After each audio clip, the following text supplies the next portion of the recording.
Ganesh Lal रायवाल sir को कि कम से कम सम्मान समारोह के निमित्त वे कम से कम सोशल एजुकेशन का सत्र चलाएं। ये आपको कहीं पर मिलने वाला नहीं है, किसी भी यूनिवर्सिटी में मिलने वाला नहीं। तो छात्रों को रिजल्ट से चार बातें बताना चाहता हूं कि रिजल्ट कैसे आएगा।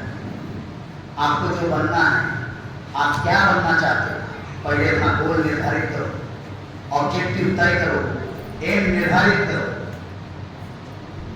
हमारे बच्चे पढ़ाई करते हैं तब भी उनका एम निर्धारित नहीं रहता है, और जब रिटायर्ड होता है तब भी उनका एम निर्धारित नहीं रहता है कि रिटायरमेंट के बाद करना क्या है। अगर रिटायरमेंट के बाद करना क्या है, अगर सीखना है, तो यही भी जो लोग हैं उनसे प्रेरणा ले लो। एक है डॉक्टर कुसुम मेघवाल मैडम, जिनकी उम्र 77 ईयर्स है, और एक है गणेश लाल रायवाल जी की रिटायरमेंट के बाद व्यक्ति लगे हुए हैं। साथियों, आप अपना गोल निर्धारित करो, एम निर्धारित करो। सबसे पहले इंटरेस्ट, आप क्या बनना चाहते हो, क्या करना चाहते हो, उसमें आपका इंटरेस्ट चाहिए। रिजल्ट अगर जीवन में लाना चाहते हो, सबसे पहले आपका इंटरेस्ट चाहिए। अगर आपका इंटरेस्ट होगा तो आपका इन्वॉल्वमेंट होगा, मेंटली और फिजिकली आप इन्वॉल्व होंगे। अगर आप इन्वॉल्व अगर हुए तो निश्चित रूप से आप इन्वेस्ट करेंगे टाइम, टैलेंट, मनी। इससे आपका परफॉर्मेंस डेवलप होगा और उसके बाद में आपका रिजल्ट आएगा।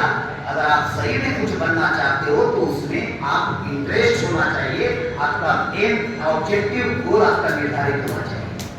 साथियों, मैं यही बात आप लोगों को बताना चाहता हूं कि जो रिटायरमेंट की जो बात हमने कही, रिटायर होने के बाद यहाँ पे रिटायर्ड भी कुछ लोग आए हैं, लेकिन कल परसों 26 और 27 को मेरा बांसवाड़ा में 2 दिन का ट्रेनिंग कैंप था।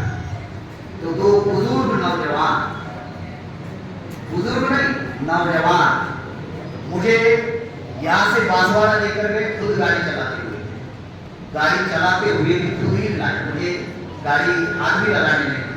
तो इसलिए बुजुर्ग नौजवान। तो साथियों, रिटायरमेंट के बाद हमारे लोग जो है ज्यादातर पोते पोतियां संभालते हैं। आरएसएस का जो व्यक्ति होता है ना, रिटायर होने के बाद पोती पोतियां नहीं संभालता, रियल काम तो वहां से वो शुरू करता है। ब्राह्मण जितना त्याग और समर्पण करता है ना, अगर 5% भी हमारे समाज के लोग करें ना, 5% बोल रहा है, क्यों?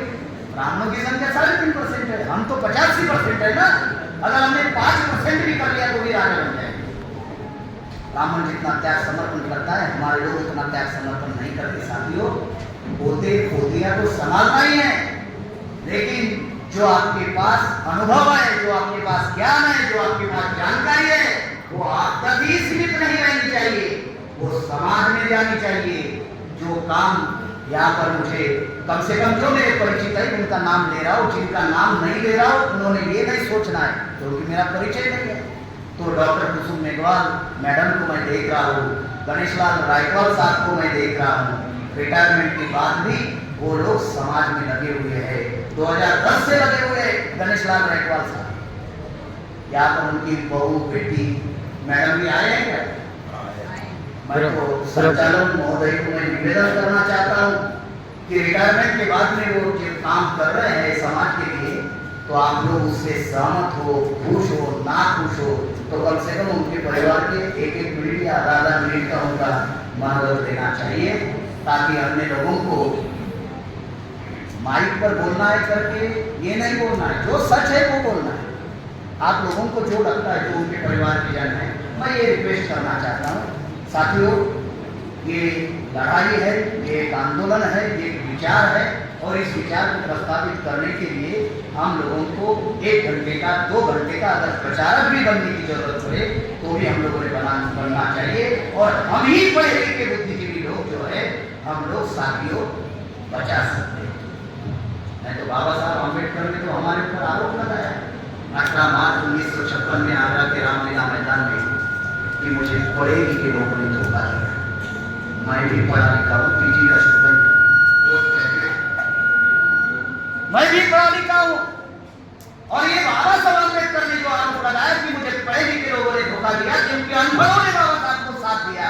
बाबा साहब जब आंदोलन चला रहे थे तब कोई डॉक्टर, वकील, तब तो आईसीएस था, कोई नहीं थे। अनपढ़ों ने साथ दिया, आंदोलन चला।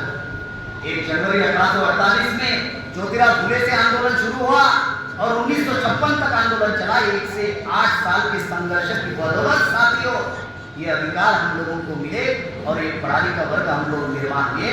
ये महापुरुषों के आंदोलन की बदौलत हुआ।